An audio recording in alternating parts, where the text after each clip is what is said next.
Donc, juste pour être certain, je pense que je vais aussi l'enregistrer au cas où il y a un vrai problème. Je crois que je peux l'enregistrer ici. Comme ça. Donc, bonjour et bienvenue à cet autre cours d'INF 130. Aujourd'hui, on va regarder les objets d'Excel.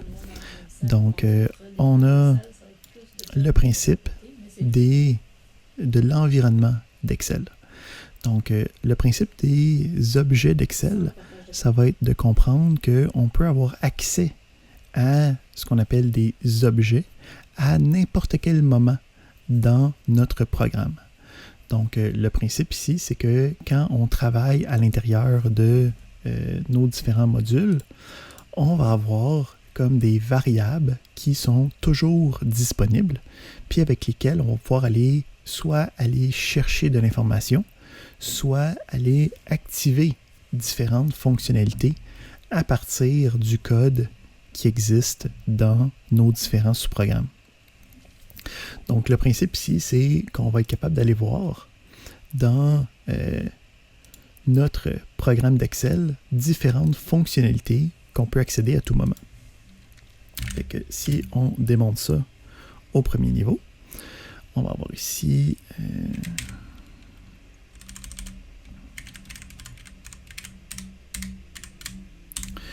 donc juste un exemple de qu'est-ce qu'on peut faire. On a l'objet application. Donc, quand on va travailler avec les objets, le principe, c'est qu'on va pouvoir aller à l'intérieur, comme si c'était un type défini, puis on va pouvoir aller chercher ces différentes fonctionnalités, ces différentes informations. Donc, quand je vais peser sur point, je peux voir qu'il y a un paquet de choses qui existent à l'intérieur de ça, qui me permet d'aller chercher différentes informations ou aller activer différentes instructions à l'intérieur. Donc, juste par principe, si j'essaie d'aller chercher le application.name, donc j'envoie ça dans un message box, ben, le application.name, ça me dit Microsoft Excel. Là, le principe, pourquoi ça me dit ça là, en ce moment, c'est comme je savais que j'étais dans Excel. Le principe, c'est que VBA, en fait, c'est pas seulement avec Excel que ça existe. Donc, VBA est disponible dans toutes les applications qui viennent avec la suite d'Office. Ça veut dire qu'on a du VBA avec Word, on a du VBA avec PowerPoint, on a du VBA avec Outlook. Donc, pour chacun de ces outils-là, on est aussi capable de faire, on aurait pu tout faire ce qu'on a fait jusqu'à présent, mais particulièrement, on va être capable de faire une interface avec tous les éléments à l'intérieur. Donc là, on va aller regarder aujourd'hui avec Excel comment aller dans les différentes feuilles de calcul, comment aller dans les différentes cellules, aller chercher l'information. Mais quand on serait avec Word, ben, on pourrait aller dans les différentes pages, regarder les différents paragraphes, regarder la police des différentes informations et ainsi de suite. Fait que le principe, c'est que quand on a Excel d'ouvert, on a l'objet application, puis au niveau d'application, on peut aller chercher toutes les informations qui viennent avec. Donc là, on a pu voir en fait que quand on mettait le point, il y avait une panoplie d'éléments disponibles. On peut aller regarder les différents éléments possibles quand on va ici dans le View. Là, on a ici le Object Browser. Donc le Object Browser va me permettre de regarder à partir des différents objets d'Excel c'est quoi les différentes informations qu'il y a à l'intérieur. Fait que ici à gauche, on a tous les différents objets d'Excel qui sont disponibles.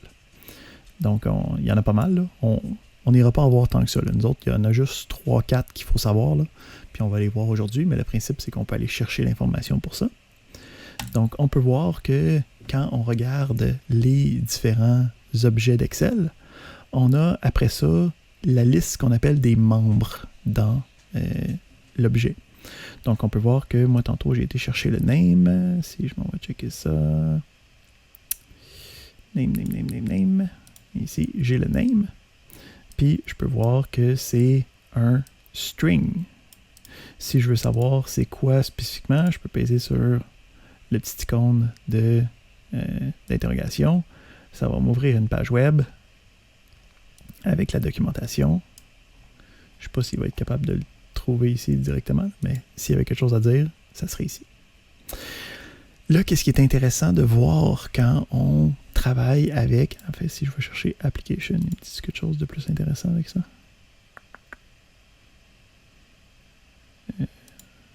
Pas intéressant. Non. Il n'est pas capable. Okay. Qu'est-ce qui est intéressant avec le Object Browser? C'est de voir qu'à côté des différentes propriétés qu'on appelle, on va avoir le type de la propriété. Donc, il y en a qui sont des propriétés pures, ok? Donc, comme name, c'est un string, puis on voit que ça, c'est un property qui s'appelle string. On voit que c'est read-only, ça veut dire que je ne peux pas le modifier, hein, c'est en lecture seule. Mais on va voir qu'il y a aussi d'autres icônes disponibles. Donc, il y a ce qu'on appelle des events qu'on va voir au prochain cours. On va les laisser de côté pour l'instant, ceux-là. Puis, il y a aussi des fonctions. Fait que le principe ici, c'est que, ou même des procédures, là, okay, qu'on va appeler ces deux éléments-là, hein, c'est comme des sous-programmes, mais qui sont attachés à un objet. Donc, ça a un nom spécial, ça s'appelle des méthodes en programmation. Puis le principe, c'est qu'à partir de l'application, je peux invoquer ces différentes fonctionnalités-là. En fait, si on regarde... il y en a ici... Non, c'est pas là. Fait que, mettons ici, j'ai un exemple d'une méthode qu'il y a dans Application qui s'appelle quit. Fait que si je veux essayer d'exécuter ça, donc je vais ici fermer ma liste d'objets. Donc j'ai mon message box application, puis après ça, je peux invoquer une fonction ou une procédure.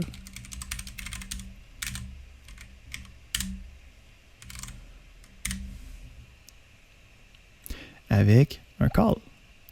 Fait qu'on va voir qu'est-ce qui se passe avec cette méthode-là. Donc, j'exécute, j'ai encore le call message box avec le Excel à l'intérieur. Puis là, j'ai fait quit. Oh shit, ça m'a demandé si je veux sauvegarder, là, parce que si je ne sauvegarde pas, ça fait juste quitter Excel. Donc, ici, on a vu que j'ai déclenché une fermeture d'Excel à partir de notre sous-programme. Donc là, il faut que je reparte Excel.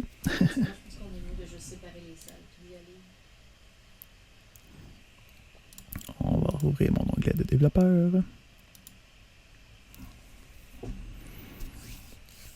Donc, à partir de l'application, on est capable d'aller chercher les différentes informations à l'intérieur.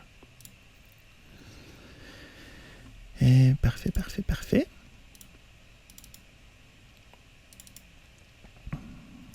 Ici, ça c'est bon. Okay, je reviens ici, on se refait un gentil module. Avec ça ici. Yep, là. Donc, le principe des objets d'Excel, ici, ça va être que, bon, on a l'application qui va englober toutes les différents... l'application au complet d'Excel. Fait que j'aille un classeur ou 10 classeurs d'ouvert, il va toujours avoir un objet application qui va représenter Excel lui-même. Donc, ça va me permettre de faire des fonctionnalités par rapport à Excel directement. Ici, on va repartir dans notre affaire.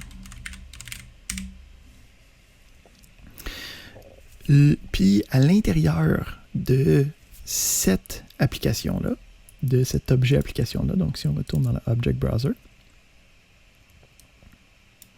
le principe, donc je retourne dans Application, le principe, c'est qu'il va y avoir une espèce de hiérarchie, okay, comme une espèce de pyramide qui va s'exposer. Donc, l'application va avoir un accès à différents workbooks. Donc, un workbook, c'est le classeur. Donc, workbook, workbooks, ici. OK, donc ici, ça va être la liste des différents workbooks qui sont disponibles. Donc, un classeur, un fichier d'ouvert, c'est un workbook. Donc, ça fait en sorte que, en ce moment, j'ai un classeur d'ouvert. Si je regarde ici, on va faire un message box. J'ai mon application. Je vais avoir mes workbooks. Puis ça ici, lui aussi, c'est un objet. Donc le principe ici, c'est que lui étant aussi un objet, lui aussi va avoir ses propres propriétés, ses propres méthodes qui vont venir à l'intérieur. Fait que on peut aller regarder, mettons, le count de notre application workbooks. Donc en regardant le count, on peut voir qu'en ce moment, j'ai un workbooks d'ouvert. Si je décide de me créer un deuxième fichier, fait que à ce moment-là, j'ai maintenant 2 classeurs d'ouvert. Si je redemande à mon application workbooks count, qu'est-ce que ça me donne? On peut voir que ça me donne 2. On a un raccourci possible qui existe quand on travaille avec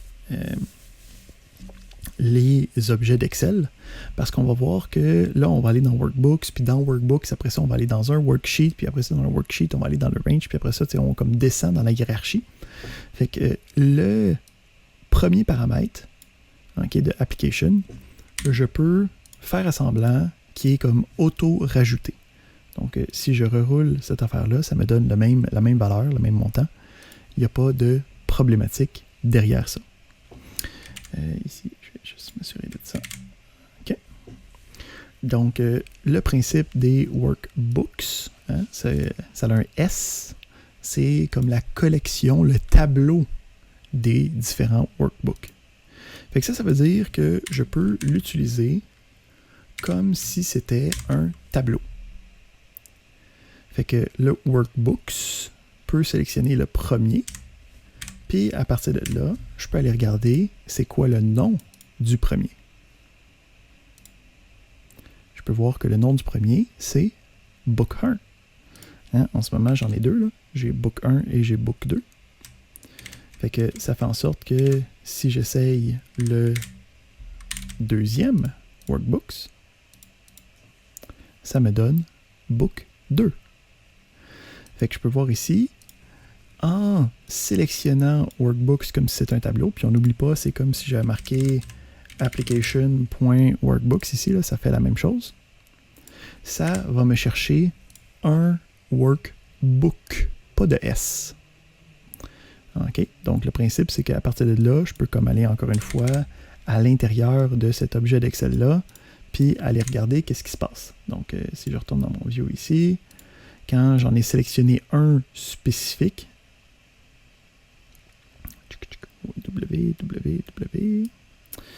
j'avais les workbooks qui me permet d'aller en chercher un particulier.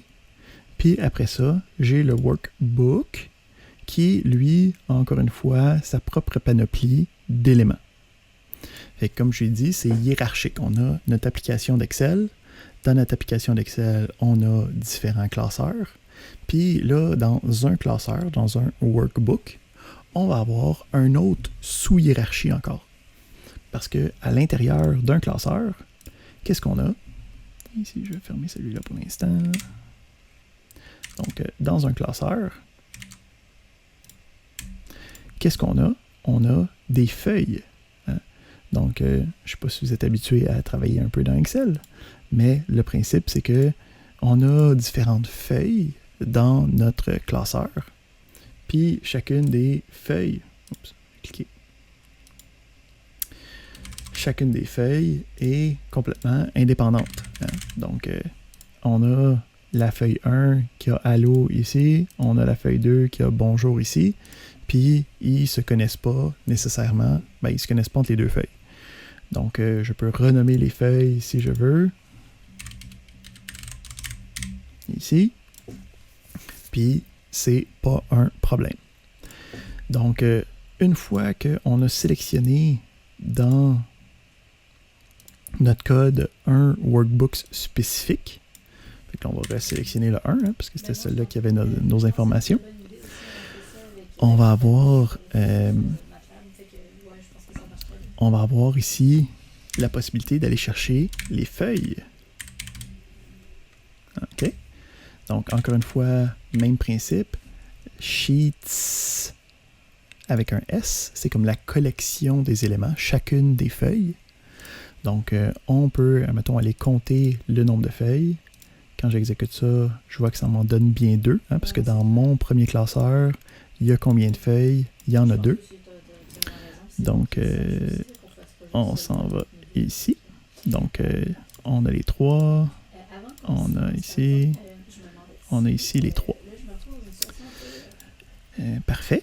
Fait qu'on peut voir que le count est vraiment précis sur qu'est-ce qui va se passer. On a ensuite le même principe qu'avec les workbooks. Donc, les sheets, c'est comme si c'était un tableau. Ça veut dire que je peux en sélectionner un. Puis, à partir de là, je peux regarder le nom. Fait qu'on peut regarder le 2. On peut regarder ma feuille.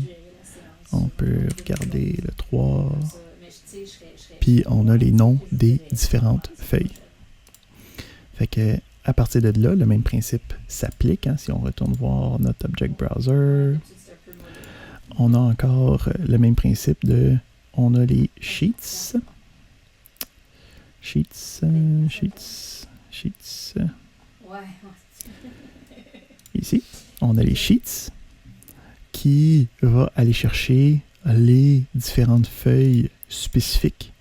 Donc lui, il y avait le count que j'ai utilisé. Puis après ça, dans chacune des feuilles, il va y avoir les différentes actions possibles. OK? Donc, si, admettons, je regarde ici, j'ai la 3e feuille, j'ai une méthode delete qui est disponible. Fait que voyons voir qu'est-ce qui se passe si, de la feuille 3, j'invoque la méthode delete. Donc, on a... Ça va être un call qui va se passer là-dessus. Donc, je regarde dans mon book 1, j'ai 3 feuilles. Je m'en vais dans la 3e sheet. J'appelle le delete dessus. Puis, je peux voir ici qu'il va avoir un élément à l'intérieur. Fait que on a le delete qui a bien délité un des éléments à l'intérieur. Donc, encore une fois, même principe de facilité d'utilisation si on a juste un classeur d'ouvert. Fait que je vais fermer le classeur 2. J'ai juste un classeur d'ouvert. Je peux faire fi de la liste des workbooks. Puis, ça va automatiquement sélectionner le classeur actif. En fait, si j'en ai plusieurs, là, ça va quand même marcher. C'est juste qu'il faut que ce soit le classeur actif, le dernier sur lequel j'ai comme cliqué quelque chose dedans. Fait que si j'y vais avec ça, on peut avoir un accès. Mettons ici, si on recheck le nom de la feuille. Si on recheck le nom de la feuille. Ici, on va utiliser la place. On a le Active Worksheet à la place, là. Attends, comme ça. C'est comme ça que ça s'écrit? Ça s'écrit comme... Ah, il faut que j'aille un message box. C'est pour ça que ça ne marche pas. Name. Message box.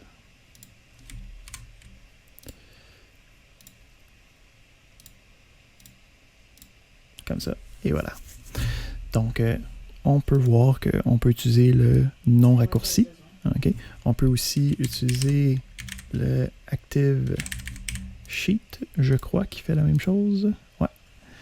qui va sélectionner la feuille courante qui est active. Là, qu'est-ce qui va être intéressant, c'est que bon, on a notre application Excel, en dessous, on a nos différents classeurs, en dessous de ça, on a nos différentes feuilles, puis là encore, en dessous de ça, on va avoir l'élément que nous, on va vouloir travailler avec, qui est les différentes cellules. Hein? Donc, on va avoir ici l'objet de type range, qui va me permettre d'aller sélectionner les cellules de la feuille. Fait que les cellules vont me permettre de travailler. OK, point. Ah, si on retourne dans notre gentil Object Browser, puis on regarde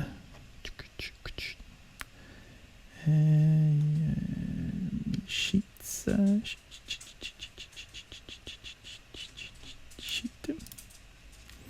On peut voir qu'à l'intérieur, on a un objet qui est de type range. Puis, je peux voir ici que c'est une propriété qui va avoir besoin de paramètres.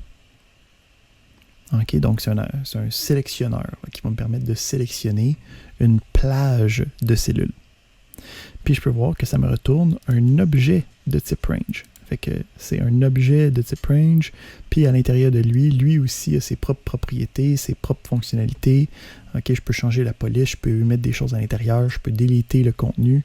Tous ces éléments-là sont à l'intérieur ici. Donc, on va regarder comment est-ce qu'on peut utiliser le range d'une cellule. Fait que il y a deux manières, en fait, d'utiliser le range. En fait, à l'intérieur du sheet, là, il y a deux affaires qui me permettent de sélectionner quelque chose. On a le range, puis on a aussi le cells. Donc, le cells va me permettre d'utiliser un format ligne-colonne pour aller chercher les informations. Fait que si j'essaye ça, OK, donc ici on reprend notre élément. On a ici Sheets 2. Là, je fais Cells. Puis à l'intérieur de Cells, je vais aller mettre quelque chose d'intéressant. Fait que j'ai 12, 1, 2, 3, 4, 5, 6, 12, 6.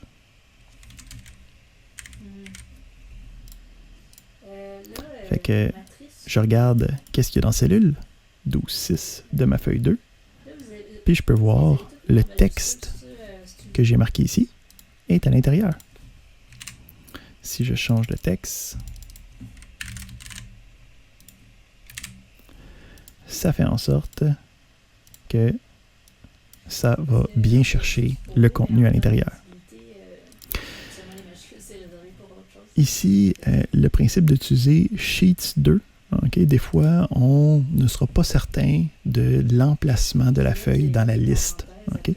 Parce qu'admettons que je décide de changer cette feuille-là de place, ça ne devient plus la deuxième feuille.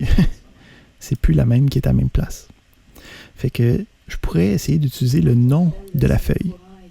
Mais là, ici, il va falloir faire attention parce que quand on travaille avec les noms d'éléments, quand on a les objets d'Excel, il y a comme deux facettes au nom. Il y a le nom d'affichage, okay? Puis il y a le nom de l'objet. Donc le nom d'affichage, c'est le nom que j'ai ici dans l'affichage Excel. Puis le nom de l'objet, c'est le nom que j'ai ici dans la liste des Microsoft Excel Objects. Fait que je peux voir ici, ça le dit entre parenthèses, le nom d'affichage c'est ma feuille, mais le nom lui-même c'est Sheet 2. Fait que je peux ici aller dans la fenêtre des propriétés. Donc, on l'avait utilisé quand on voulait modifier les noms des modules. Là. Donc, on avait vu que la fenêtre des propriétés me permet de faire ça. Je vais aussi pouvoir changer le nom des feuilles dans Excel. Donc, ici, je pourrais aller feuille, data. Puis, je peux voir ici que ça change son nom d'objet Excel. Une fois que j'ai le nom d'objet Excel, ce que je peux faire, c'est remplacer cette appellation-là avec le nom de l'objet lui-même. Si je fais feuille data, à la place de sélectionner la deuxième feuille, je peux rerouler mon affaire, ça fonctionne toujours, ça me permet d'aller chercher l'information, puis maintenant que je déplace la feuille n'importe où, que j'en rajoute d'autres, ça va toujours fonctionner correctement. Fait que ça, c'est la première utilisation qui me permet d'utiliser la cellule pour aller chercher l'information voulue. Donc, on a différentes fonctionnalités pour travailler avec ça. On va avoir aussi la capacité d'utiliser range directement. Donc, on a le range qui me permet d'utiliser les noms de cellules. Fait qu'on a range, puis ici, c'était dans lequel? C'était dans F12. Fait que je peux utiliser directement le nom de la cellule pour être capable d'aller chercher la même information. Autre élément intéressant, dans Excel, donc on a les noms des différentes cellules, qui a tout le temps la lettre suivie du numéro de ligne. On va avoir la possibilité de nommer les cellules. Donc, si tu vas ici et tu écris quelque chose, tu peux avoir des noms de cellules nommés. Donc, ça va me permettre d'utiliser ce nom de cellule-là pour être capable de me retrouver dans mon gentil programme. Donc, mettons, je laisse mon premier message box. On va se faire un deuxième message box. OK. Puis à l'intérieur, on va utiliser le sheet 1. Puis on va aller dans le range. Puis on va aller chercher notre bingo. Bingo. Fait qu'à partir de là, on va aller chercher la cellule nommée bingo. Puis on va être capable d'aller chercher les informations Allo qu'il y a dans cette cellule-là. Un autre élément qui est intéressant quand on travaille avec les cellules, c'est le principe de aller chercher des informations qui sont à côté d'une cellule préexistante. Donc ici, j'ai une cellule qui est nommée bingo, mais à côté de cette cellule-là, je vais avoir le principe de j'ai la cellule ici, j'ai la cellule ici, puis j'aimerais ça me déplacer dans cette direction-là ici. Fait que ce qu'on peut faire, on va enlever notre premier pour l'instant, on peut utiliser une méthode. Donc le principe c'est que tu pars de range, tu pars de bingo, puis là tu veux te déplacer à partir de cette cellule-là. Fait que pour faire un déplacement, ça va être ce qu'on appelle en anglais un offset. Donc le offset me permet de donner une ligne et une colonne. Donc je veux me déplacer d'une ligne, puis de 0 colonne. Puis ce que ça va faire, c'est que ça va se déplacer à partir de bingo de une ligne additionnelle. Donc si je suis à Allo, qu'est-ce qui va se passer? Ça va se déplacer de une case. Parfait. Donc on se déplace, ça me déplace de une case, puis je peux voir que ça va me chercher le 5. Fait que là, qu'est-ce qui va souvent arriver, c'est qu'on va avoir des valeurs à aller chercher qui va en avoir un paquet, puis il faut tout aller les chercher jusqu'à temps qu'on n'en ait plus de disponible. Fait que, qu'est-ce qu'on va faire dans ce cas-là? C'est, on va avoir ici habituellement une boucle qui va utiliser un compteur avec le offset. Fait que, on peut avoir ici un compteur. On va utiliser i ici parce que c'est un compteur standard. Fait qu'on va dire tant que ça